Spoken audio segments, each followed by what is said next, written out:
하나님 우리 아버지와 우리 주 예수 그리스도로부터 오는 은혜와 평강이 오늘 이렇게 주일 공동 예배 참석하신 우리 모든 교회에게 함께 있기를 바랍니다. 성도 여러분, 2주 전에 하나님께서는 십자가에서 우리의 죄를 대속하시기 위해 돌아가신 예수 그리스도를 죽음으로부터 일으키셨습니다. 예수께서 부활하신 거죠. 하지만 정작 예수님의 제자들은 스승이신 예수 그리스도의 부활을 잘 알지 못했습니다. 그저 단지 몇 명의 여자들만 이 부활의 첫 목격자였을 뿐입니다. 그래서인지 예수님의 11 제자들은 자신을 찾는 유대인들이 두려워서 문을 안쪽으로 잠그고 어떤 한 방에 모여서 숨어 있었던 겁니다. 그리고 다른 제자들은 뿔뿔이 흩어졌는데 그중 2명이 자기의 고향인 엠마오로 돌아가고 있었습니다. 아마도 이들은 3년 전쯤 예수라는 한 인물을 쫓아 자기의 고향 엠마오를 떠날 때 성공해서 돌아올 것이라고 예상했습니다. 그리고 가족들도 이런 똑같은 소망을 품고 이들을 기다렸을 겁니다. 하지만 조국 이스라엘을 로마로부터 구원해 줄 것을 굳게 믿었던 예수님은 그만 어이없게 십자가에 달려 죽음을 맞이했습니다. 너무나도 순식간에 일어난 일이었습니다.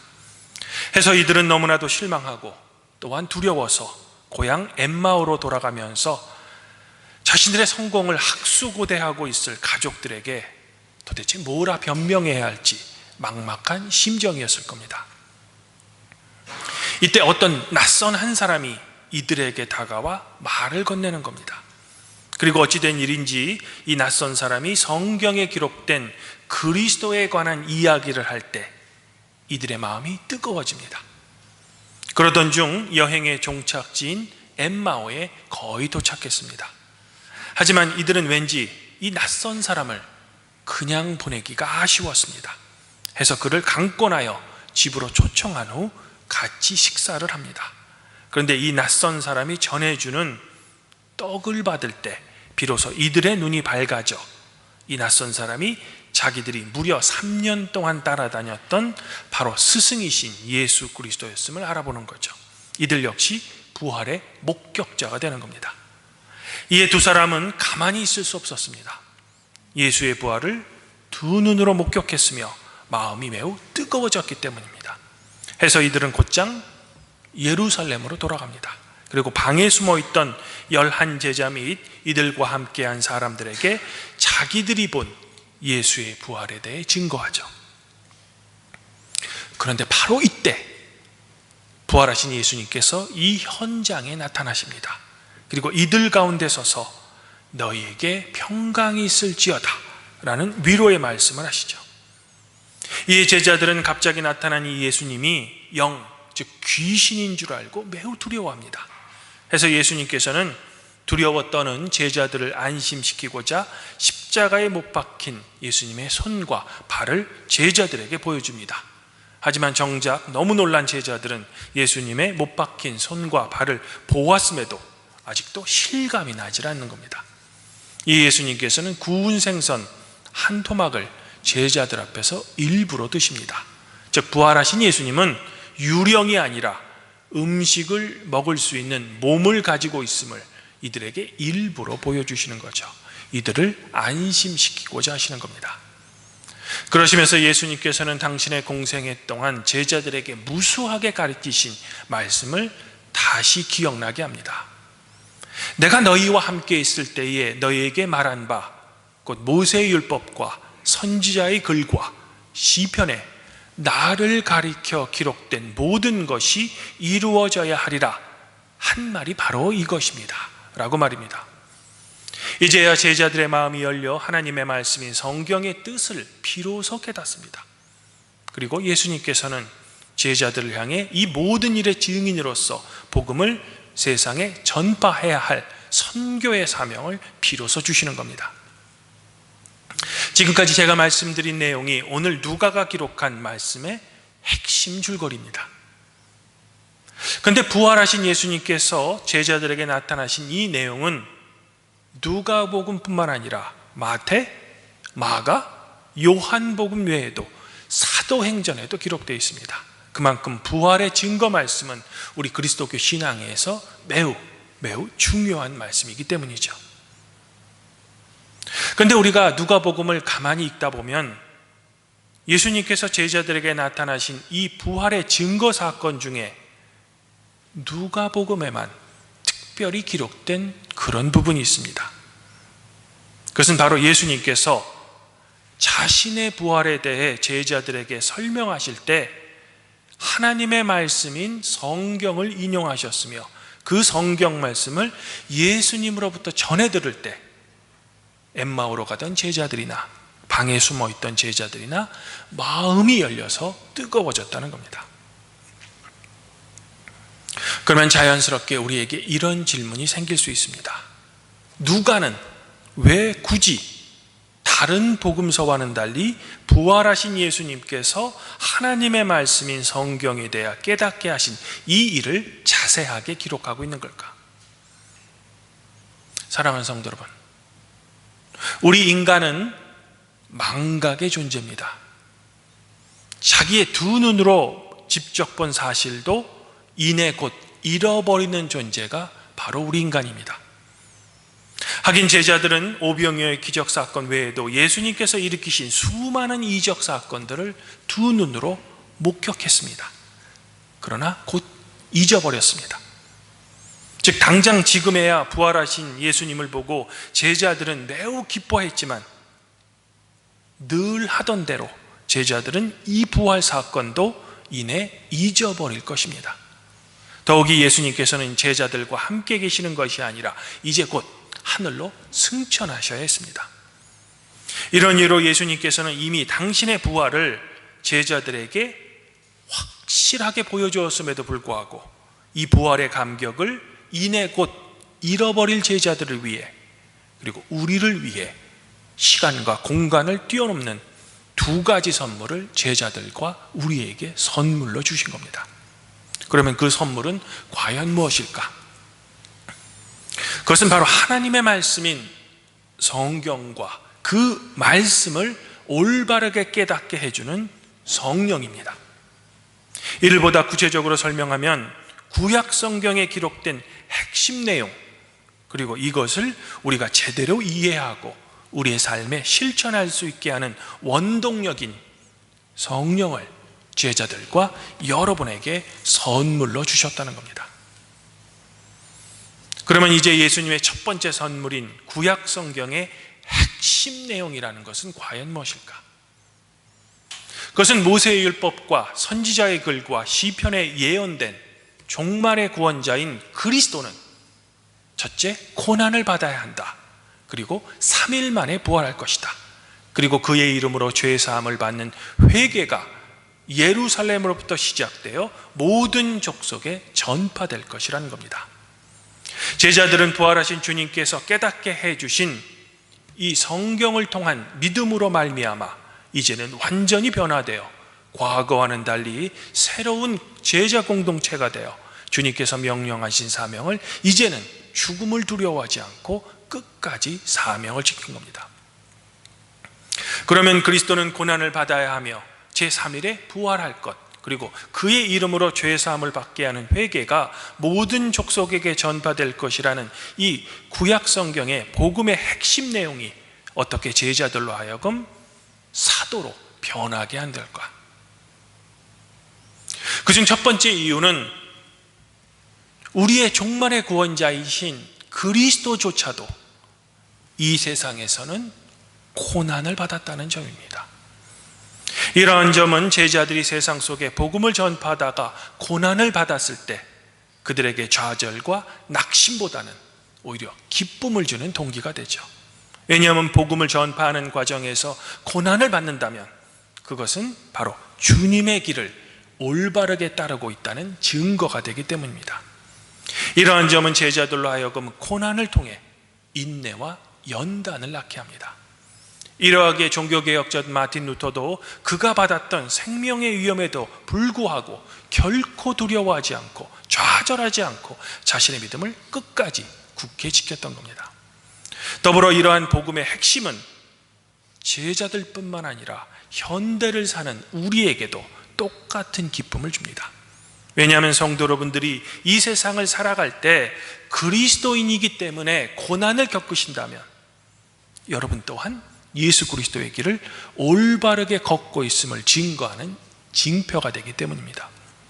즉 그리스도인으로서 고난은 우리에게 좌절보다는 나는 과연 누구인가? 라는 그리스도인의 정체성을 오히려 우리에게 부여해 준다는 거죠. 이제 두 번째 이유는 그리스도가 제3일 만에 다시 살아난다는 거죠. 부활한다는 겁니다. 사실 우리가 첫 번째 핵심 내용을 제자들이 알고 우리 또한 잘 알아서 우리의 삶에 그것을 실천한다고 해도 이 두 번째 이유가 없다면 우리는 이내 우리가 당하는 그 삶의 고난에 무릎을 꿇게 될 겁니다. 왜냐하면 소망이 없는 고난, 희망이 없는 고난이란 그저 좌절과 낙심만을 우리 인간에게 안겨주기 때문입니다. 하지만 그리스도가 제3일 만에 살아난다는 것, 그리고 그 부활에 우리가 동참할 수 있다는 것, 즉 부활의 소망은 고난 가운데서도 우리 가운데 다시 일어날 수 있는 희망과 소망의 힘을 우리에게 제공해 주신다는 겁니다. 이처럼 삶의 고난과 고통 가운데서도 우리가 품는 부활의 소망은 우리에게 희망의 빛이 된다는 거죠. 이제 마지막으로 세 번째 이유는 죄사함의 회개를 받는다는 겁니다. 이것은 우리가 이 세상을 살면서 부활의 소망과 함께 우리에게 엄청난 힘을 제공해 줍니다. 사실 우리 인간의 실존에서 죽음과 죄의 문제만큼 우리를 괴롭히는 것은 없습니다. 도저히 우리 인간의 힘만으로는 피할 수 없으며 또한 해결할 수 없는 우리 인간 실존의 고통의 문제이기 때문입니다. 하지만 한편으로 생각해 보면 이 죽음과 죄의 문제야말로 우리 인간을 모두 평등하게 만듭니다. 왜냐하면 우리가 그렇게 갖고 싶어하는 부와 권력, 그리고 우리 인간의 놀라운 지혜도 죽음과 죄 앞에서는 아무 힘도 없기 때문입니다. 그러나 이처럼 우리가 어쩔 수 없는, 즉 우리가 도저히 넘을 수 없는 장벽인 죽음과 죄의 문제를 우리 그리스도인은 예수 그리스도를 믿는 그 믿음을 통해 해결받을 수 있다는 겁니다. 즉 우리 그리스도인은 예수 그리스도를 믿는 그 믿음으로 말미암아 죽음과 죄에 대해서 좌절과 포기가 아니라 오히려 자유함을 선물로 받는다는 겁니다. 이것이 장구한 우리 그리스도교의 역사를 통해 흘러온 우리 그리스도만의 특권이 되는 거죠. 그리고 이 모든 내용이 예수 그리스도를 통한 하나님의 놀라우신 은총인 겁니다. 주님 안에서 한 형제자매인 팔복교회 성도 여러분, 그러나 우리는 너무나도 바쁘고 복잡한 세상을 살고 있습니다. 아침에 일어나 분주하고 또한 그저 정신없이 살다가 어떻게 하루를 보냈는지 이런 우리의 삶의 원천인 하나님의 말씀인 성경을 제대로 묵상할 시간도 없이 너무 지쳐서 그만 자리에 누워 잠을 청합니다. 그 내일도 그 다음 날도 늘 정신없고 바쁜 날을 보냅니다. 그래서 이제 항상 분주한 우리는 제가 지금까지 설명드린 이 성경의 핵심 내용을 이미 너무나도 잘 알고 있음에도 불구하고 하나님께서 주신 이 놀라운 은총의 선물에 별로 감흥이 없습니다. 즉 우리에게 성경의 가르침이란 그저 화석처럼 굳어버린 교리처럼 나의 귀에 공허하게 들릴 뿐이죠.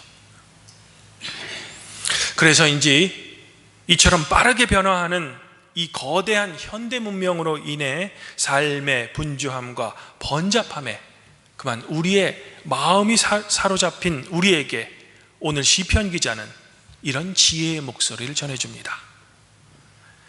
여러분들이 고난에 처할 때, 무서워 떨 때 죄를 짓지 마십시오.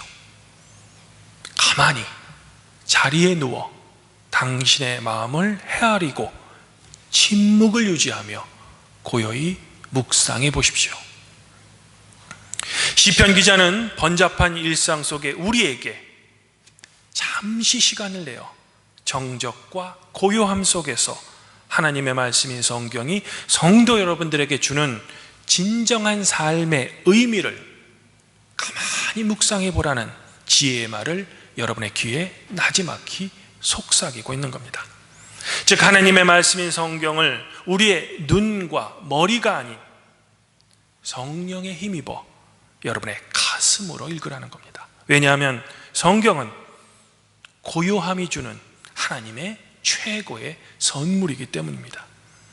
이러한 고요한 마음으로 주님의 선물인 성경을 성령의 도움으로 우리가 읽을 때 우리는 비로소 현재 우리가 겪는 이 세상의 고난과 고통은 우리만 겪는 것이 아니라 우리의 주님이신 예수 그리스도께서도 겪으셨으며 이 고난 뒤에는 절망이 아니라 바로 부활의 소망이 여러분을 기다리고 있다는 것을 하나님의 말씀인 성경을 통해 여러분들이 진정으로 깨달을 수 있는 겁니다.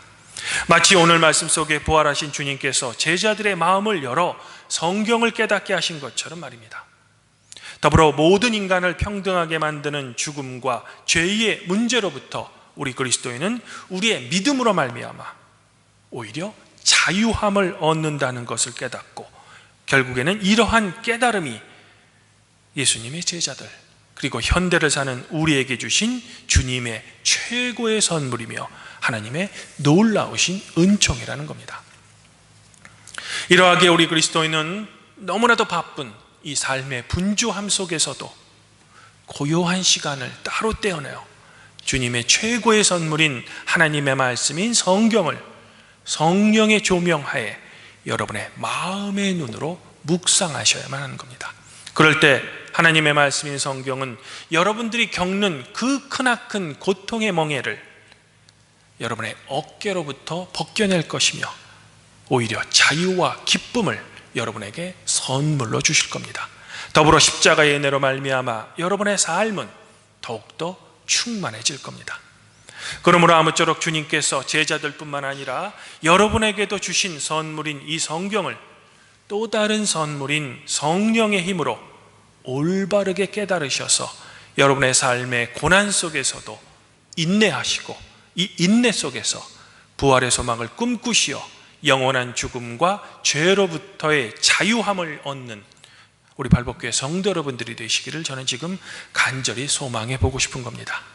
그리하여 이런 경건의 태도를 성도의 삶에 유지하는 우리 발복교회 성도 여러분들 자신과 여러분들의 가정 위에 성삼위의 하나님의 지혜와 위로가 항상 함께 있기를 성부와 성령과 함께 부활하셔서 여러분에게 성령을 보내신 성자 우리 주 예수 그리스도 이름으로 간절히 축원드립니다.